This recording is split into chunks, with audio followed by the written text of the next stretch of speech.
Welcome to Mom on Purpose, where it's all about helping moms overcome challenges and live their best lives. My hope is by being here, you are more inspired to become the mom you were made to be. I'm Natalie, your host, a wife, boy mom, dog mama, Chicagoan, and former lawyer turned professionally certified coach. If you're here to grow, I can help. Let's go. Hello, my beautiful friend. Welcome to the Mom on Purpose podcast. Today we are talking about parenting. I like to say that I am not a parenting expert, but I am a mindset expert. And when you take care of the internal stuff by working on your thoughts and your feelings, the parenting sort of takes care of itself, at least 80 to 90% of it. And so while I'm not going to give you specific action steps to parent. That's really not what I'm here for. I don't teach potty training, for example. What I am here for is to help you feel better equipped to navigate challenges that present in parenting. And in that way, it actually will have a huge impact on the way that you show up as a parent. So it's fascinating because we often think that we just need the how-tos and the solutions spelled out for us of exactly what to do. But if you are coming from a disconnected mindset, if you are approaching your kids from disrespect, from control, from any of those unhelpful feeling states, you're not going to get the result that you're hoping for. And it has nothing to do with the actions. It has everything to do with who you are being in relation to them. And that's where I come in. That's what I can help with. So I was thinking about how best to talk about parenting, and I think this is going to be really fun. I am going to share with you my favorite parenting tools that I think will be little nuggets, little gems that you can take with you on your parenting journey in a really kind of easy way that you can just implement starting today. Since, of course, this is just one podcast episode, take with you the tool that you find to be most helpful and leave the rest. All right. Number one, mindset. What are your thoughts about your kids? This is tricky because we don't want to judge ourselves, and that can mean that we kind of cover up what our real thoughts are. So if you know that you, quote unquote, should have positive thoughts about your kids, you may be tempted to answer this question with positive thoughts. However, I want to encourage you to just be really accepting and open and loving towards yourself, and also really curious about the automatic thoughts that your brain comes up with respect to your kids, and write them down. Write down the way that you think about your kids. For example, you might find that you're thinking thoughts like, they're so hard to deal with right now. They're really just in a tough phase. They're disrespectful. They're bad kids. They don't listen to me. One of them is a problem child. They should be different than they are. Dinner time shouldn't be so hard. The morning should be easier. They should know better. Whatever your thoughts are, just write them down. You'll get a sense of your general thoughts about your kids if you write down about, 10 thoughts or so. You can also write down the thoughts that you have about this season of life. So with respect to your kids, regardless of if they're little ones or if you're an empty nester and you have adult children, what is your story, the story that's playing in your mind about your kids? Is it, I don't have any help and this isn't fair? Or is it, this is too hard? Or is it should be different than it is? Or something has gone wrong? What is the way that your brain is telling the story about this season of life? And then after you have your authentic thoughts written down, ask yourself if the way that you're thinking about it is helpful. The reason that this is the question I want you to ask is because all of our brains believe that we are thinking true thoughts. And the thoughts that you're thinking might be true. But if the way that you're thinking about your kids in this season of life isn't helpful, isn't supportive, then it doesn't matter if there are true thoughts that you're thinking. There are hundreds of different thoughts you could think that are equally as true that would feel so much better and be so much more helpful for your sake. So, for example, if you are thinking a thought like, my kids know better than to fight before bedtime. If that thought is true, but it creates so much frustration for you, then it's not the most useful way to think about the nighttime struggles that you're experiencing. Instead, you might come up with another thought that still feels true, but that is much more helpful for you. My kids are still learning the skill of staying calm at bedtime. This thought is also true, and it's much more helpful for you.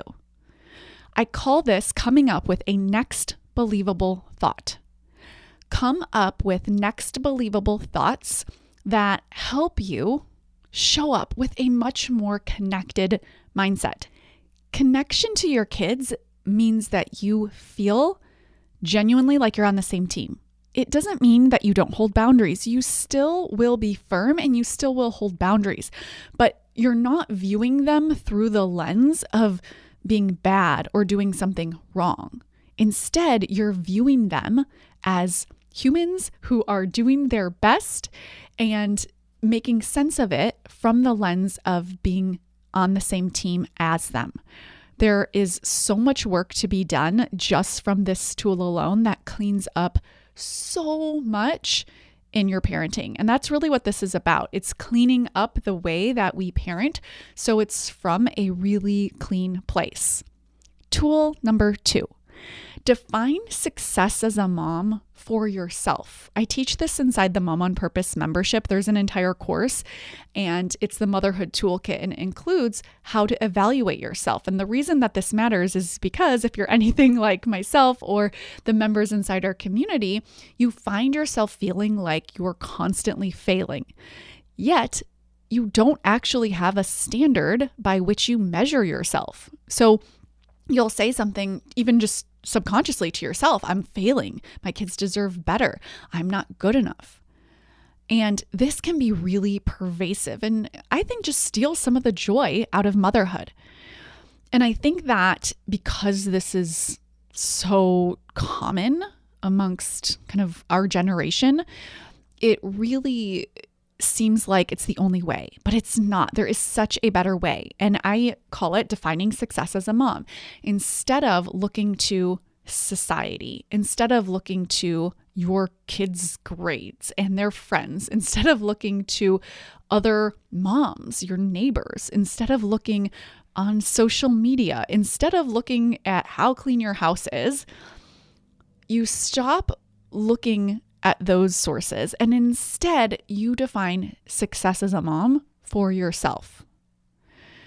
Do not define it as perfection because you are a human mom, but you can genuinely come up with real measurements. This seems kind of weird, but it's actually so freeing because what happens is on the other side of this, you have real ways to kind of measure how you're doing. And I don't mean that in a way that you're going to be hard on yourself or think that you're failing if you're not measuring up. It's simply a way for you to actually think about the skills that you're utilizing in motherhood and that you want to improve on and that you're doing really well. I talk about this inside the membership, but if you think about a job where you work, if you have job responsibilities, maybe at year end or twice a year, you have a review and you go over what you're doing really well, where some spots are that you could make improvement on, and you just reflect.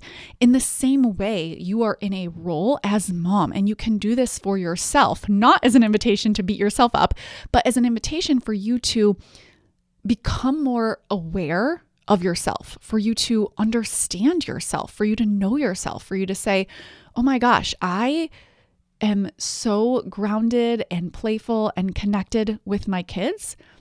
And I could do a better job of holding boundaries, particularly when we're out in public. It's really just a way for you to check in with yourself with actual standards so that you can stop the narrative that you're somehow failing as a mom, which of course, if we take a step back, we know there's no such thing as actually failing, but it feels so true and it feels so terrible. So come up with real measurements that you can control. Again, we're not going to base it on what the neighbor's doing. We're not going to base it on your kids' grades. You're not going to base it on your kids' happiness. Those are all things outside of your control. Come up with real measurements that you can control to evaluate how you're doing. Here are the measurements that I teach inside the membership that I like to use. Number 1, keeping my kids safe. Number 2, validating their feelings. Number 3, holding boundaries. Number 4, teaching them. And number 5, repairing with them. And so at any point when I want to evaluate how I'm doing, like for example, right now, I am excellent at navigating tantrums. So I can hold boundaries really well in like the most connected, loving way. It's really become a sixth sense that I'm so proud of because it wouldn't have happened but for utilizing these tools. But I could probably do a better job at repair. I think the frequency with which I repair could be increased. So that's something that I want to do more of, and I have done, and I'm going to continue to do that. And so at any point, I can use that as a standard and evaluate where I'm doing really well and where I want to work on. And it really takes the guesswork out of it. It really reduces mom guilt, and it helps me stay out of that narrative of failing as a mom. Also, staying out of the idea that I need to earn my goodness. I need to do more to sort of be quote unquote enough. And that's exhausting as well. So, number 2, define success as a mom. Number 3, parent, don't control. I think we all know this one, but it's actually so sneaky because control can sound so lovely. Like it can sound like you're really caring for your kids, but it is control if you are trying to control their thoughts, their feelings, their actions, their agency. So the alternative to control isn't just apathy. So for example, I was coaching one of my clients who is really successful. She is a CEO and has kids who are teenagers and approaching college, and one of her kids was behind on college applications, and she was feeling very controlling, trying to get her child to do the applications. And her brain was going to a little bit of black and white thinking. Either she basically forced him to do it from a place of control, trying to control his actions, or she just did nothing and said, well, whatever happens, happens. I'm going to stay out of it. And what I showed her was those were 2 opposite ends of the spectrum and 2 out of 20 different options. The truth is that you can show up in a loving way where you are supporting your kids from a place of believing in them and their capacity and helping them to the extent that you want to help them. And if you just think of a spectrum, this isn't doing it for them. It's also not kind of forcing them to do it on your terms. It's also not ignoring it and not doing it all. So in this situation, she decided to have a sit down with her child so that they could brainstorm and come up with creative solutions for him to succeed, for him to win. If you just think about being on the same team as your kids, it doesn't mean that they're in charge. It just means that you respect them. You parent them. You don't try to control them. Here is a cue. If you are in control, it's called get my child mode. If you are focusing on what you are trying to get your child to do, you are trying to control them. It sounds like this. How do I get my child to fill in the blank? How do I get my child to fill out the applications? How do I get my child to stop hitting? How do I get my child to fill in the blank? Anytime you're in get my child mode, it's not that you have bad intentions. It's just that you're focusing on the wrong thing when you're trying to control them.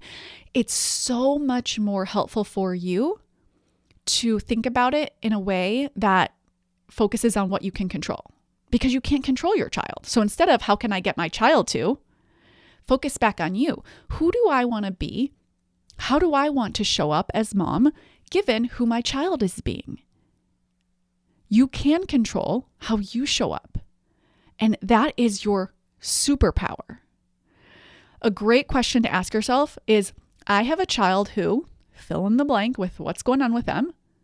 What kind of mom do I want to be? That is a beautiful way to make sure you're focused on you and parenting, not controlling. Number 4, sit, don't solve. Sit with your kids in their feelings. Don't try to solve their feelings for them. I love the shorthand, just a reminder to yourself when your kids are having big emotions, sit, don't solve. If your kids think that you want them to be happy all the time, they are going to make their unhappiness bigger. They need to feel seen. So for example, if they feel really upset and you jump in trying to solve for whatever they're upset about, it's most likely not going to land because they just want you to see them in their upsetness. Kids need space to feel their feelings and be seen in their feelings. So just let them feel however they want to feel. This doesn't mean they can do whatever they want to do. I like to say all feelings are welcome, all actions are not. It's okay for you to feel mad, to feel angry, to feel upset. It's not okay for you to hit, to swear, to fill in the blank, whatever it is. So you can set whatever kind of boundaries you want at home with respect to actions. But with this step, it's really about allowing them to feel how they want to feel. And if you want to be there for them and support them in that, you sit with them in it. You don't try to solve it. I'm so sorry. This really stinks. I'm so sorry you're feeling so sad. And you just be there with them. You might tell a story about when you were sad. You might kind of talk them through the emotion, process it with them. We have a course inside the membership about how to do that. The main takeaway with this tool, though, is that you are being with them in their feelings. Sit with them in it. Don't try to solve it. Tool number 5 is to hold boundaries. This is most recently my favorite tool, probably because I have been practicing it so much and really have found the balance and what it means to be calm and firm. So a lot of times people think that being calm means you just allow any behavior. So if my child is hitting, they think that being calm around them just means I just allow them to keep hitting. That is not the case. Being calm just means that you're regulated, that you're not freaking out because your child is hitting. But once you're calm, and that is work to do, and we do that as well as just calming down that nervous system, and a lot of that just comes from what you're telling yourself. So I just expect tantrums. I expect my child to be a child. I don't have thoughts like they know better, they shouldn't be doing this. I really just am in acceptance. I'm like, they're kids. I expect them to be kids. My job is to be mom and hold the boundary. So the way that I think about holding the boundary is being the boundary. So for example, my son has gone through a biting phase. It's my job to be the boundary for him and to stop him from biting. So if I see him about to bite, I literally physically stop him. He's not in trouble. He's not punished. I tell him it's my job to make sure that you don't bite. I won't let you bite. I love the phrase, I won't let you, because it focuses on me and what I can control instead of you can't. Side note, one of my clients said this worked really well with her teenagers as well.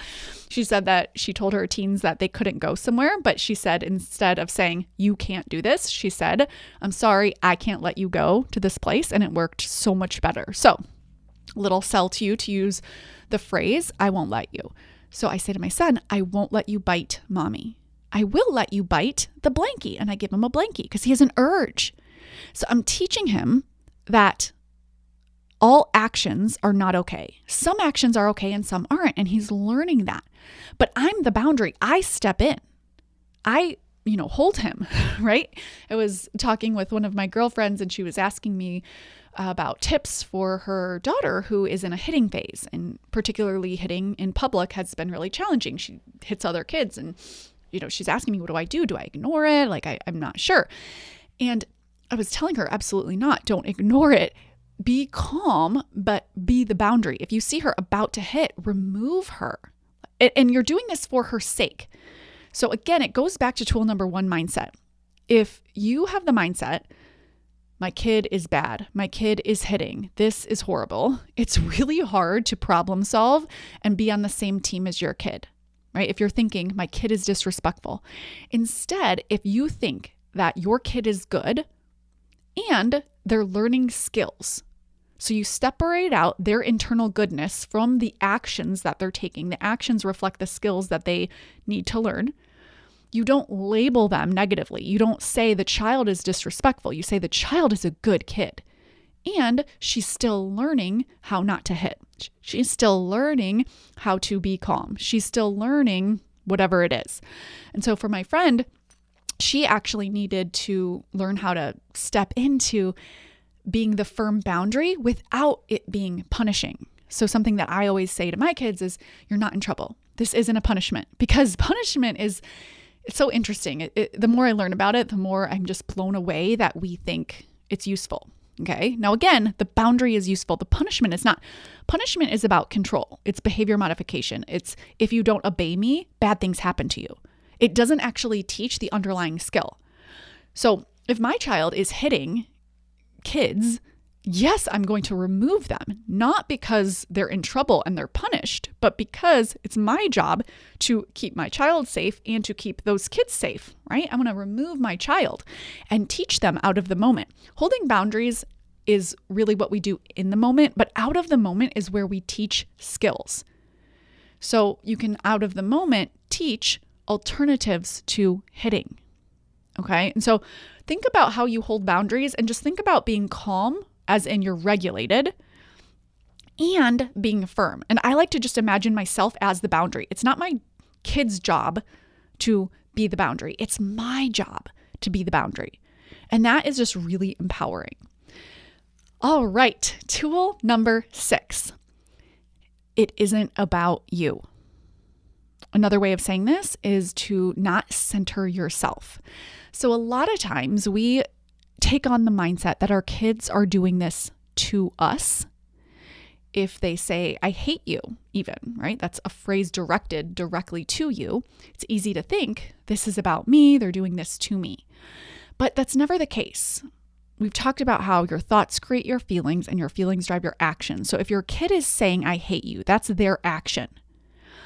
Your job is to be curious about them. Because remember, you're thinking, I'm on the same team as this kid. That's really interesting. I'm wondering what's going on with them. What are they thinking and feeling? They must be experiencing some big emotions to take action like that, to say that. When you stop making it mean that their actions are about you, you are able to parent in such a better way. It's totally normal to make other people's actions about us, but it's just not that helpful. It's sort of like the first thing our brain does. Oh, this must be about me, but it's just not true. And so you can get in the habit of looking at their actions and being curious about what's going on for them that led them to take that action, and asking yourself, like, what do I think they need more of right now? And it's going to depend on your child and what stage they're in and what they're going through. But it's a really useful framework to just stop centering yourself, tell yourself this isn't about me, and get really curious about what's going on for them.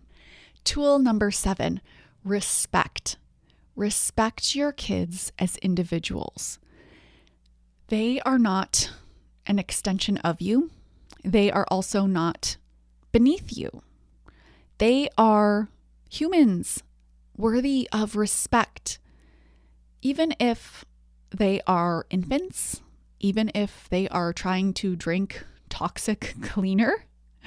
Respect them when you hold the boundary. Respect them when you say no. For example, there was a point in time where my son wanted to grab the toilet bowl cleaner, and I grabbed it from him, removed it, but I did it from respect. I didn't say, oh my gosh, you're ridiculous. This is going to kill you. I can't believe you. It's fascinating how much you will notice disrespect towards kids if you start to pay attention to it. And it's subtle. It's not mean. It's just invalidating. So maybe the child is upset because they can't use the pink crayon. And disrespect would be, oh, it's fine. Don't worry about it. You have a blue crayon, and just go and just sort of ignoring it. Now, I will say for older kids, there is a time and a place where you can let some things go. But that's not what I'm talking about here. I'm talking about invalidating their experience. So even if my child wants to do something that's literally going to kill them, like drink cleaner, that's toxic, or even if it's just that they didn't get the color they wanted, it's big and it's real to them. Kids are born with the capacity to feel all feelings. They are born with zero skills to navigate them. And this is true for all healthy humans. This is why we see adults getting completely dysregulated or having adult tantrums. It's not because there's something wrong with them. They just haven't learned the skill of emotional regulation. And so what we're doing by respecting our kids and validating their experience is teaching them through co-regulation how to self-regulate, so that one day when they're really angry as a 32-year-old, they tell themselves, oh, yeah, I'm really upset about that, but that's all right. I'm just going to keep on going. Instead of freaking out and yelling or, something worse. And so the way that you start the process of teaching your kids how to manage their emotions is through validating their experience so they learn how to talk to themselves that way. It's okay that I feel sad. Sadness isn't a problem. I can be sad and that's okay. I can feel my feelings. And respect. When you respect them, they will respect themselves and then they will respect others. It's not going to be instant. They're going to learn it.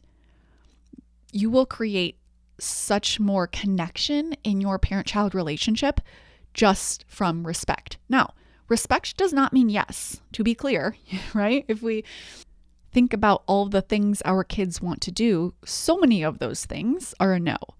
Because I like to say my number one job is to keep you safe. And so sometimes that means no, but it's a respectful no. It's still firm. It's not flimsy. It's not weak. It's not second guessing. It's direct and it's respectful. This applies even outside of boundaries. Maybe you're leaving to go out with some girlfriends and your child has separation anxiety.